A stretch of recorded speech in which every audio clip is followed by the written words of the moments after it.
예전에 한 성도님이 이런 말씀을 하셨어요.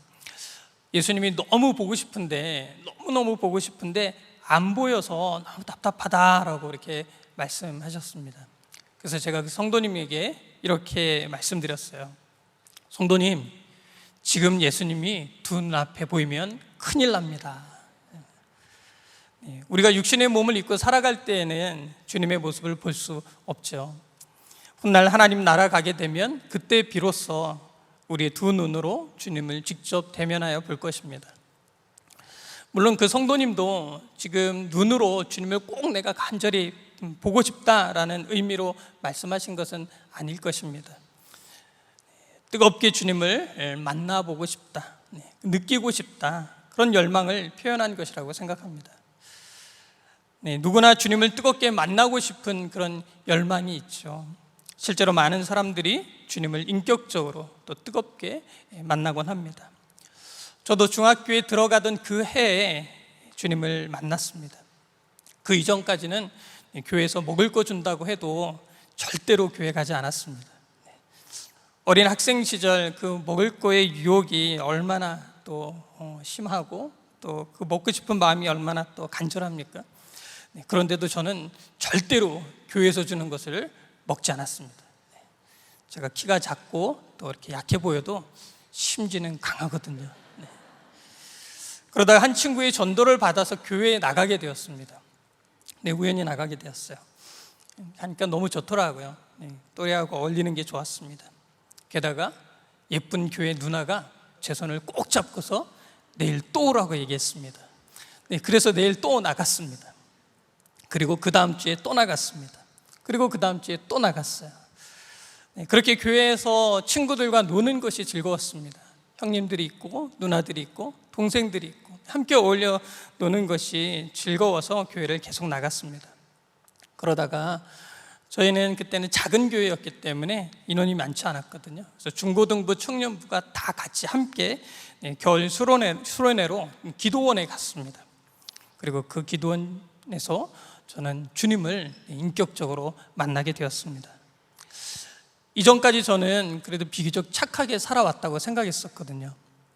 그런데 그날 제 안에 말로 다 할 수 없는 부끄럽고 수치스러운 죄악들이 가득하다는 것을 깨닫게 되었습니다.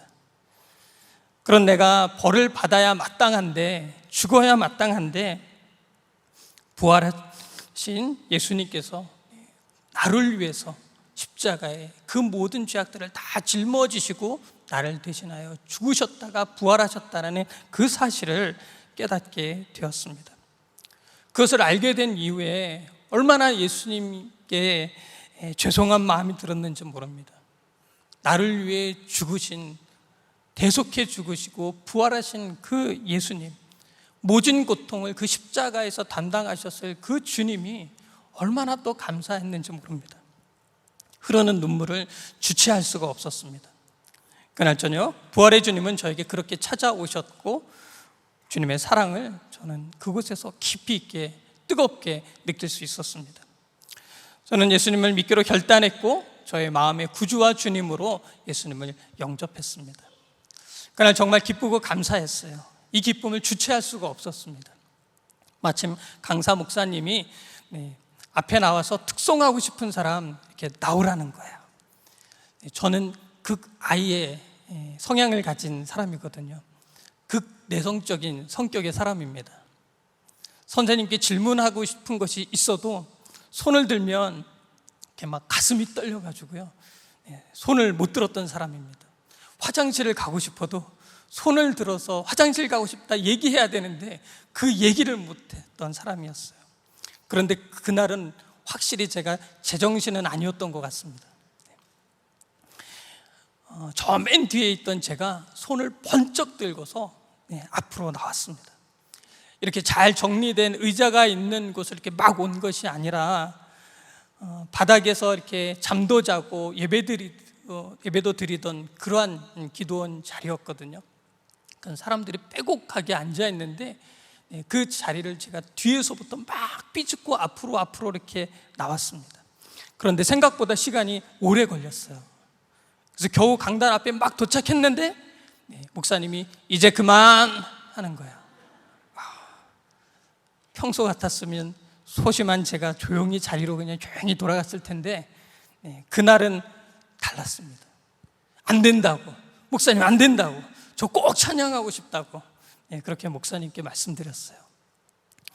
저의 간절함이 느껴지셨는지 목사님이 그럼 이렇게 올라와서 찬양을 하라고 말씀해 주셨어요. 그때 제가 불렀던 노래가 지금 새 찬송가 438장입니다.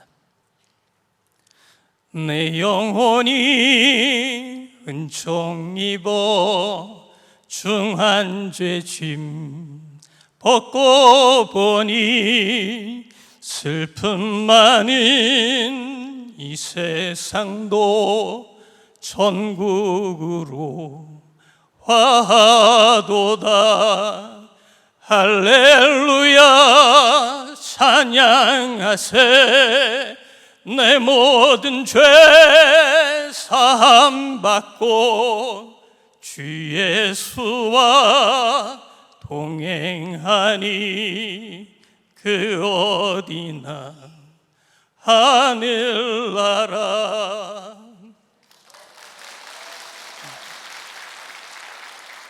이 찬양을 무려 제가 3절까지 불렀습니다. 어디서 그런 용기가 났는지 모르겠습니다. 아무튼 극아이였던 제가 주님을 만난 그 기쁨이 너무나도 커서 너무나도 주님께 감사해서 그 마음을 찬양하러 고백했던 적이 있습니다. 성도님들도 각자가 주님을 뜨겁게 만난 경험들이 있으실 겁니다. 어떤 분들은 뜨겁게 주님을 만나지는 못했지만 극적인 체험은 없지만 작은 일들 가운데서 주님의 손길이 느껴지고 그렇게 주님을 만나면서 그 가운데서 부어주신 주님의 은혜를 누리고 계시는 분들이 있을 것입니다. 오늘 본문에서 바울도 자신이 부활의 주님을 만난 사람이라고 증거해 줍니다. 그러면서 부활의 주님을 만났던 자신이 과거 어떤 사람이었는지를 고백하며 간증합니다. 저는 바울의 이 고백이 오늘 우리들의 고백과 같다고 생각합니다. 자, 그렇다면 예수 그리스도를 만난 바울은 스스로를 어떻게 고백하고 있습니까? 첫째는 한없이 비천한 사람이었음을 고백합니다. 자신이 한없이 비천한 사람이었다라고 고백하고 있습니다. 오늘 본문 8절을 우리 같이 한번 읽어볼까요? 같이 읽겠습니다. 시작. 맨 나중에 만삭되지 못하여 난 자 같은 내게도 보이셨느니라. 앞서 바울은 5절부터 7절까지 이렇게 말했습니다. 부활하신 주님께서 먼저 게바에게, 베드로에게 보이셨고 그 후에 12제자와 500의 형제에게 보이셨다고 했습니다. 그 다음에 야고보에게 보이셨고 또 모든 사도들에게 보이셨는데 맨 마지막으로 만삭되지 못하여 태어난 나 같은 이 비천한 사람에게도 보이셨다라고 이야기하고 있는 것입니다. 바울은 자신을 비유적으로 표현하면서 만삭되지 못하여 태어난 사람이라고 설명했습니다. 아기는 보통 10달, 10개월을 엄마 뱃속에서 있으면서 엄마로부터 영양분을 공급받아 성장하죠. 그리고 때가 되면 태어납니다. 그 기간을 온전히 채우지 못하면 대개 아기가 정상적으로 성장을 하지 못합니다. 때문에 요즘은 예전보다 너무 일찍 태어나면 인큐베이터 안에서 좀 더 성장할 수 있도록 도와줍니다. 하지만 이런 기술이 없었던 과거에는 만삭되지 못하여 태어날 때 사망에 이르는 경우들이 많았습니다. 따라서 바울의 이 말의 의미는 자신이 마땅히 죽었어야 할 인간이었다라는 의미를 담고 있는 표현이었던 것입니다. 정상적으로 성장하지 못한, 그래서 죽을 수밖에 없었던 사람이었다라는 것입니다. 여러분, 바울이 왜 이런 말을 했을까요? 과거의 바울은 스스로를 의로운 사람이라고 생각했습니다. 빌립보서 3장 5절에서 6절을 보면 바울은 자신의 과거를 이렇게 설명했습니다. 같이 읽어볼까요? 같이 읽겠습니다. 시작. 나는 8일 만에 할례를 받고 이스라엘 족속이요 베냐민의 지파요 히브리인 중에 히브리인이요 율법으로는 바리새인이요 열심으로는 교회를 박해하고 율법의 의로는 흠이 없는 자라. 바울은 자신에 대해서 내가 율법 율법의 의로는 흠이 없는 완벽한 사람이었다라고 자신에게 말할 수 있었던 사람이었습니다. 그런데 부활의 주님을 만나고 나서 결코 율법의 의로는 하나님의 의로운 백성이 될 수 없다라는 사실을 깨닫게 되었던 것입니다. 그렇습니다. 율법의 의로는 결코 하나님의 자녀가 될 수 없습니다. 우리 안에 있는 죄의 문제를 완전하게 해결할 수가 없습니다. 율법은 그저 우리의 죄를 더욱 분명하게 깨닫게 해줄 뿐이죠. 오직 우리의 모든 죄를 다 짊어지시고 십자가에 달려 죽으셨으며 부활하신 예수 그리스도, 길이요 진리요 생명 되시는 예수 그리스도를 믿고 회개할 때 비로소 우리는 죄사함을 받고 거룩한 하나님의 백성이 되어서 영원한 삶을, 영원한 생명을 누리며 살아가게 되는 것입니다. 바울은 부활의 주님을 만나고 나서야 이 사실을 깨닫게 되었습니다. 따라서 이전까지의 삶은 마치 만삭되지 못하여 태어난 사람처럼 죽을 수밖에 없는 인생을 살아왔다는 것입니다.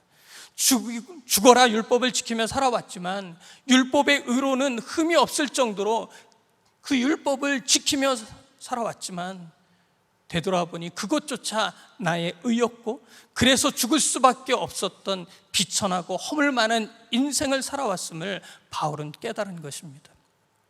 사랑하는 성도 여러분, 우리도 주님이 찾아와 주시지 않으셨다면, 부활의 주님이 우리를 만나 주시지 않았다면 우리는 하나님의 심판을 피할 수가 없었습니다. 영원한 지옥 형벌을 면하지 못했습니다. 로마서 3장 23절은 말합니다. 모든 사람이 죄를 범하였음에 하나님의 영광에 이르지 못한다라고 했습니다. 주님을 만나기 전 주님이 우리의 죄라 허물을 용서해 주지 않으셨다면 우리들은 하나님의 영광에 이르지 못하는 존재였습니다. 요한계시록 20장 14절과 15절은 또 이렇게 말씀합니다. 사망과 음부도 불못에 던져지니 이것은 둘째 사망 곧 불못이라. 누구든지 생명책에 기록되지 못한 자는 불못에 던져지리라. 원래는 우리들도 죄로 말미암아 죽을 수밖에 없었던 비천한 존재였습니다. 허물 많은 인생, 둘째 사망, 영원한 불못, 지옥 형벌에 처하게 되었을 존재였죠. 욥기서 4장 17절에서 20절도 한번 볼까요? 욥의 친구 엘리바스가 이런 말을 했습니다. 새번역 성경으로 이렇게 번역했는데 우리 함께 한번 읽어보도록 하겠습니다. 같이 읽겠습니다. 시작. 인간이 하나님보다 의로울 수 있겠으며 사람이 창조보다 깨끗할 수 있겠느냐? 하나님은 하늘에 있는 당신의 종들까지도 믿지 않으시고 천사들에게마저도 허물이 있다 하시는데 하물며 흙으로 만든 몸을 입고 티끌로 티를 삼고 하루살이에게로도 눌려 죽을 사람이겠느냐? 사람은 아침에는 살아있다가도 저녁이 오기 전에 예고도 없이 죽는 것, 별 수 없이 모두를 영원히 망하게 한다. 여러분, 이 말 자체가 틀린 말은 아니죠. 그렇죠? 우리 인간은 하나님으로부터 의로울 수 없습니다. 하나님보다 더 의로울 수가 없습니다. 그렇죠? 하나님보다, 하나님으로부터가 아니라 하나님보다 의로울 수 없습니다. 그렇죠? 하나님께서는 천사들에게 허물이 있다 하시는데 하물며 흙으로 만들어진 그 몸을 입고서 티끌, 그 먼지로 살아가고 있는 우리 인간은 얼마나 허물이 많은 존재이겠습니까? 아침에 살아있다가 저녁이 오기 전에 예고도 없이 죽을 수 있는, 하루살이에게도 눌려 죽을 수 있는, 그래도 별 수 없는 비천한 인생입니다. 많은 사람들이 자기 잘났다고 목소리 높이고 다른 사람들을 무시하면서 살아갑니다. 하지만 하나님 앞에서 그저 허물 많은 죄인일 뿐입니다. 우리도 그런 사람이었습니다. 바울보다 몇 배, 아니 몇십 배, 몇백 배나 더 만삭되지 못하여 태어난 사람 같은 그런 사람이었습니다. 그런데도 부활의 주님이 우리들에게 찾아와 주셨습니다.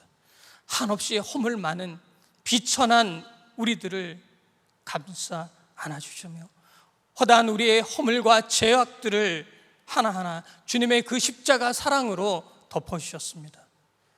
허물로 죽을 우리를 그리스도와 함께 살리셨고 영원한 형벌을 면하게 해주셨습니다. 때로 다 벗겨냈다고 생각했던 허물들이 또다시 드러나고 또다시 드러나도 주님 앞에 회개하기만 하면 덮어주시고 또 덮어주십니다. 다시 그것을 들추어내지 않으시고 예수 그리스도의 보혈의 피로 깨끗하게 씻어주십니다. 이것이 얼마나 감사한 일입니까? 사랑하는 성도 여러분, 우리는 하나님으로부터 그렇게 우리의 허물을 덮어주시고 우리를 죄악으로부터 건져주시는 하나님의 사랑을 경험한 사람들입니다. 여러분들의 모습 속에 혹 다 벗겨지고 다 지워졌다고 생각했던 허물들이 또다시 올라오고 있습니까? 보이지 않던 새로운 허물들이 보이기 시작합니까? 여전히 비천한 인간임을 실감하면서 자괴감에 빠져 힘든 시간들을 보내고 계시는 분이 계십니까? 그렇다면 오늘 이 밤 주님 앞에 다시금 회개하며 스스로 벗겨낼 수 없는 죄와 수많은 허물들을 주님 앞에 다시 내어놓으시기 바랍니다. 부끄럽지만 죄송하지만 다시 한번 나의 그 모든 허물들을, 죄악들을 제거해달라고, 깨끗이 씻어달라고 기도하시기 바랍니다. 만일 우리가 우리 죄를 자백하면 그는 미쁘시고 의로우사 우리 죄를 사하시며 우리를 모든 불의에서 깨끗하게 해주실 줄로 믿습니다. 예수 그리스도를 만난 바울은 스스로를 어떻게 고백하고 있습니까? 둘째는 한없이 자격 없는 사람이었음을 고백합니다. 사도 바울은 본문 9절에서 이렇게 고백합니다. 우리 같이 한번 읽어볼까요? 9절입니다. 시작. 나는 사도 중에 가장 작은 자라. 나는 하나님이 교회를 박해하였으므로 사도라 칭함받기를 감당하지 못할지니라. 아멘. 바울은 자신이 다른 사도들 중에 가장 작은 자라고 고백했습니다. 네, 스스로의 고백처럼 바울은 예수님의 12제자 그룹 안에 들어가지도 못했던 사람이었습니다. 다른 제자들은 3년 동안 주님의 부르심 가운데 동고동락하면서 예수님으로부터 제자 훈련을 받았습니다. 그러나 바울은 아니었죠. 바울은 예수님이 부활하신 후에야 뒤늦게 부활의 주님을 만났던 사람이었습니다. 왜 주님은 부활하신 후에 바울을 만나 주셨을까요? 주님이 살아계실 때, 주님이 활동하던 그 시기에 다른 제자들처럼 바울을 만나 주시고 그를 제자로 삼으시고 그와 함께 하셨다면 어땠을까요? 왜 주님은 굳이 부활하신 후에 바울을 만나 주셨을까요? 개인적으로 생각해 볼 때 아마도 예수님이 활동하던 그 시기에 바울이 주님을 만났다면 가룟 유다가 예수님을 팔기 전에 바울이 먼저 예수님을 잡아다가 감옥에 가두고 예수님을 죽이는 일에 앞장섰을 것 같습니다. 성격이 급하고 다혈질이었던 바울은 예수님의 가르침을 전혀 들으려고 하지 않았을 거예요. 예수님이 뭔가 말하려고 하면 본인이 먼저 막 주구절절 막 얘기했을 거예요. 바울도 말빨에서 지지 않는 사람이잖아요. 그렇죠? 누구보다도 예수님을 죽이는 일에 앞장서서 달려가서 예수님을 붙들고 왔을 겁니다. 법정에 가서 유죄 판결을 받고 십자가형으로 예수님을 처형하기 전에 먼저 돌로 쳐서 죽였을지 모릅니다. 실제로 바울은 그 누구보다 교회를 핍박하고 박해했던 사람이었습니다. 예수 믿는 사람들을 핍박했죠. 얼마나 지독하고 악랄하게 그 일을 수행했는지 성경의 저자 중 한 명인 누가는 사도행전에서 이렇게 기록해 놓았습니다. 사도행전 8장 3절입니다. 사울이 교회를 잔멸할새 각 집에 들어가 남녀를 끌어다가 옥에 넘기니라. 바울이 나중에 교회를 위해서 열심히 수고하고 애를 썼는데도 불구하고 이런 기록을 꼭 이렇게 담아놨습니다. 좀 인간적으로 좀 봐줄만 한데 전혀 봐주지 않았더라고요. 누가는 무서운 사람이었던 것 같습니다. 사도행전 9장 1절과 2절도 한번 볼까요? 사도행전 9장 1절과 2절 같이 한번 읽겠습니다. 시작. 사울이 주의 제자들에 대하여 여전히 위협과 살기가 등등하여 대제사장에게 가서 다메섹 여러 회당에 가져갈 공문을 청하니 이는 만일 그 도를 따르는 사람을 만나면 남녀를 막론하고 결박하여 예루살렘으로 잡아오려 함이라. 네. 바울이 주님을 만나기 전 사울이라는 이름으로 살아갔을 때 그는 살기 등등해서 예수 믿는 사람들을 잡아 죽일 기세로 찾아다녔습니다. 예수는 메시아가 아니라고, 그는 십자가에 죽었다라고 말하면서 예수 믿는 사람들을 잡으려고 쫓아다녔어요. 바울이 활동하던 때에 예수님이 같이 계셨다면 어떤 일이 일어났겠습니까? 그래서 주님이 부활하신 후에 만나 주신 것 같습니다. 바울이 다메섹 도상으로 이렇게 가던 때에, 예수 믿는 사람들을 잡으러 가던 그때에 길가에서 부활의 주님은 바울을 직접 만나 주셨죠. 사도행전 9장 3절에서 5절입니다. 사울이 길을 가다가 다메섹에 가까이 이르더니 호련히 하늘로부터 빛이 그를 둘러 비추는지라 땅에 엎드러져 들음에 소리가 있어 이르시되 사울아 사울아 네가 어찌하여 나를 박해하느냐 하시거늘 대답하되 주여 누구시니까? 이르시되 나는 내가 박해하는 예수라. 누구보다 교회를 무너뜨리려고 했고 기독교인들을 핍박했던 사람을 부활의 주님은 그를 벌하지 않으시고 긍휼한 마음으로 찾아와 주셨습니다. 그를 구원해 주셨습니다. 더 나아가 그를 사도요 주의 복음을 전하는 일꾼으로 그를 삼아 주셨습니다. 지나온 과거를 되돌아볼 때 도저히 사도라 칭함을 받을 만한 자격이 없는 사람을 주님의 제자요 복음의 증인으로 살아가게 해주셨습니다. 그렇게 주님은 사울을 바울되게 해주셨어요. 말씀을 가르치며 주님의 몸되는 교회를 세워가는 일꾼으로 세우셨고 그를 세계 선교의 선구자로 삼아 주셨습니다. 이것이 너무나도 감사해서 바울은 디모데전서 1장 12절 13절에서 이렇게 고백했습니다. 우리 같이 읽겠습니다. 시작. 나를 능하게 하신 그리스도 예수 우리 주께 내가 감사함은 나를 충성되이 여겨 내게 직분을 맡기심이니 내가 전에는 비방자요 박해자요 폭행자였으나 도리어 긍휼을 입은 것은 내가 믿지 아니할 때에 알지 못하고 행하였습니다. 사랑하는 성도 여러분, 우리들도 지난 과거를 한번 되돌아볼까요?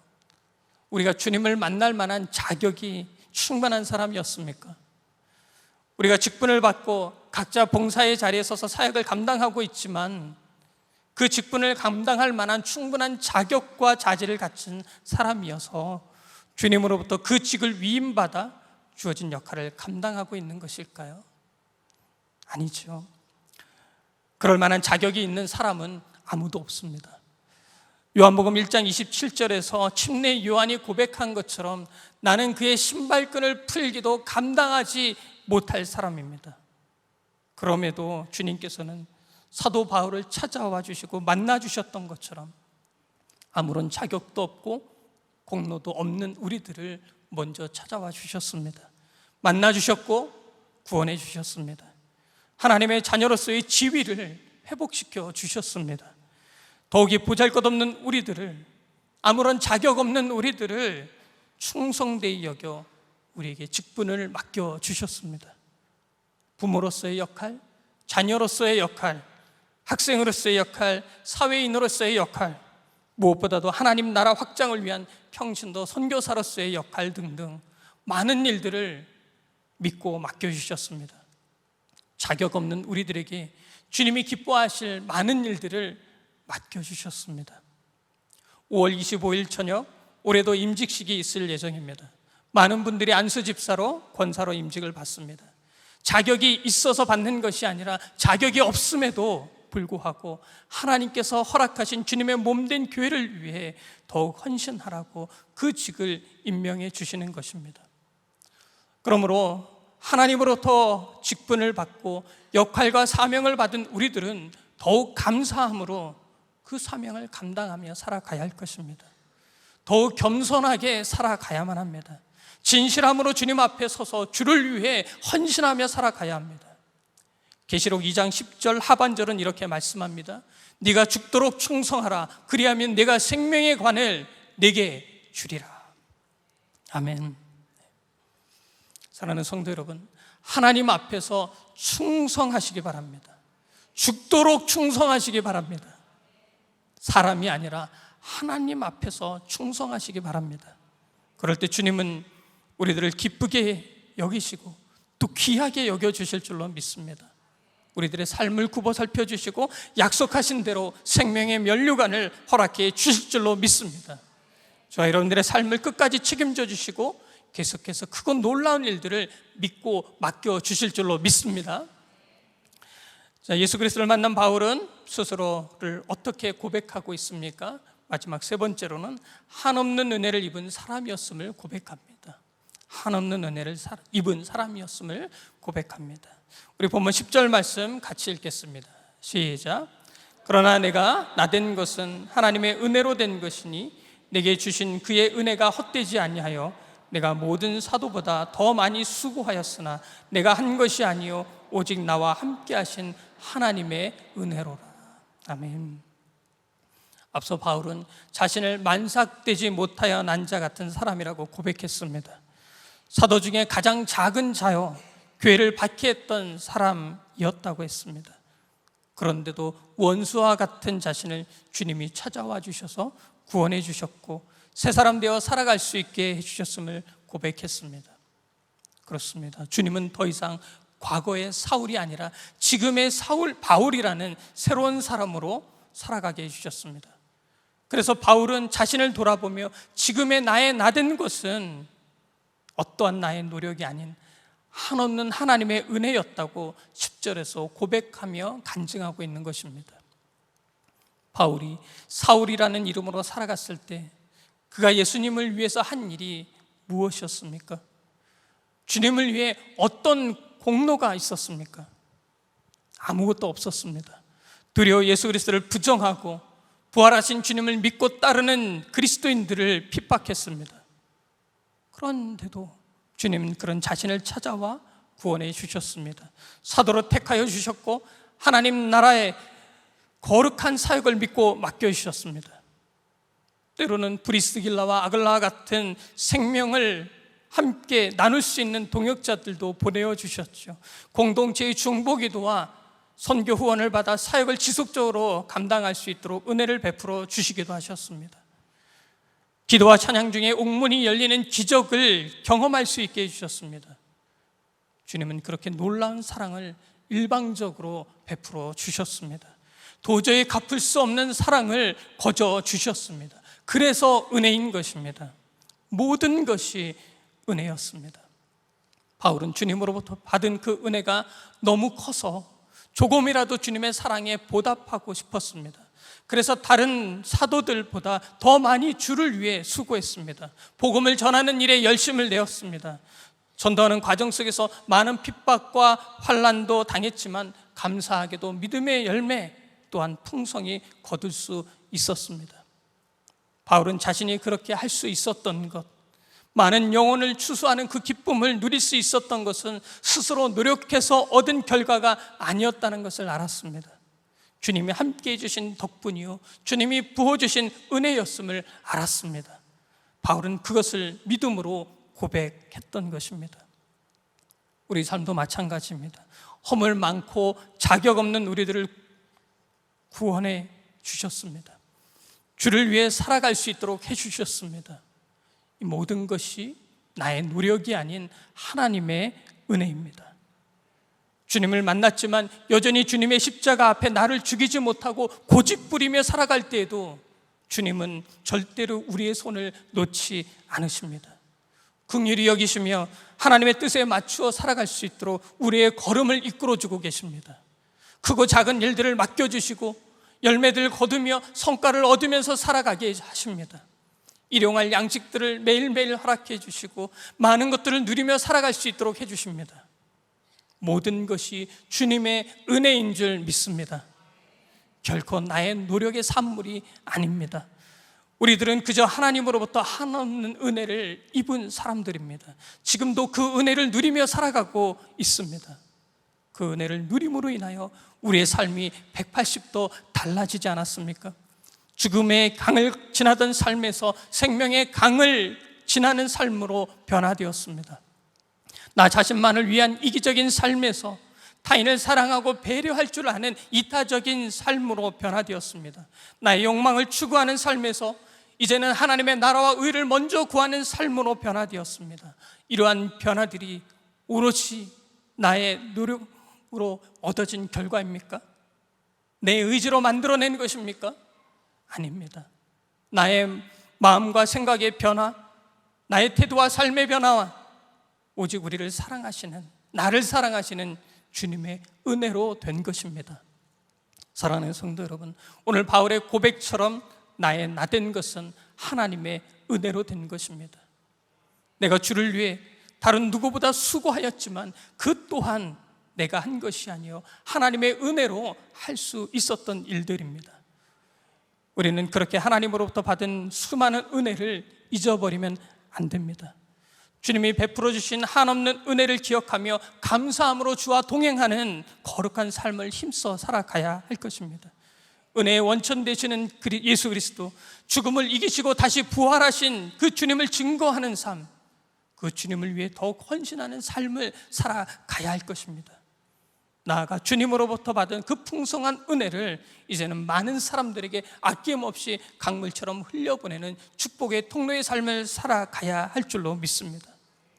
그러기에 올 한 해 주님이 주시는 그 풍성한 은혜로 충만하게 그 은혜를 누리며 살아가는 성도님들 되시길 주의 이름으로 축복합니다. 충만하게 누려야 풍성하게 나눌 수 있습니다. 요한복음 1장 16절은 이렇게 말씀합니다. 우리가 다 그의 충만한 데서 받으니 은혜 위에 은혜로라. 그렇습니다. 은혜와 진리가 충만하신 예수 그리스도로부터 부어지는 새로운 은혜가 있습니다. 바라기는 주님으로부터 부어지는 새로운 은혜, 풍성한 은혜, 은혜 위에 은혜를 여러분들의 삶과 가정과 일터 가운데 충만하게 누리시길 다시 한번 주의 이름으로 축복합니다. 이제 말씀을 마무리하려고 합니다. 부활의 주님은 만삭되지 못하여 태어난 자 같은 바울에게 찾아와 주셨습니다. 사도 중에 가장 작은 자라고 고백할 만큼 뒤늦게 주님을 만나게 되었지만 부활의 주님을 만난 주님은 바울은 부인할 수 없는 신앙을 가지고 이제 주님이 맡겨주신 사도의 직분을 감사함으로 힘써 감당해 갔습니다. 이 자리에 계신 성도님들 또한 바울처럼 부활의 주님이 찾아와 주셨고 만나 주신 줄로 압니다. 각자 주님을 만난 경험들이 다 다를지라도 모두가 주님을 만났고 주를 믿으며 신앙생활을 하고 계십니다. 그 주님을 여러분들 곁에서 늘 동행하시고 함께 하시며 여러분들을 지키시고 이끌어 가시는 그 주님을 끝까지 신뢰하고 의지하면서 살아가시길 주님의 이름으로 축복합니다. 주님 앞에 더 가까이 나아가 주님이 부어주실 그 풍성한 은혜를 갈망하며 그 은혜로 나를 충만하게 해달라고, 나를 더욱 새롭게 해달라고 기도하시기 바랍니다. 우리를 사랑하시는 주님은 그와 같은 우리의 간구를 귀 기울여 들으시고 사랑으로 응답해 주실 줄로 믿습니다. 아멘.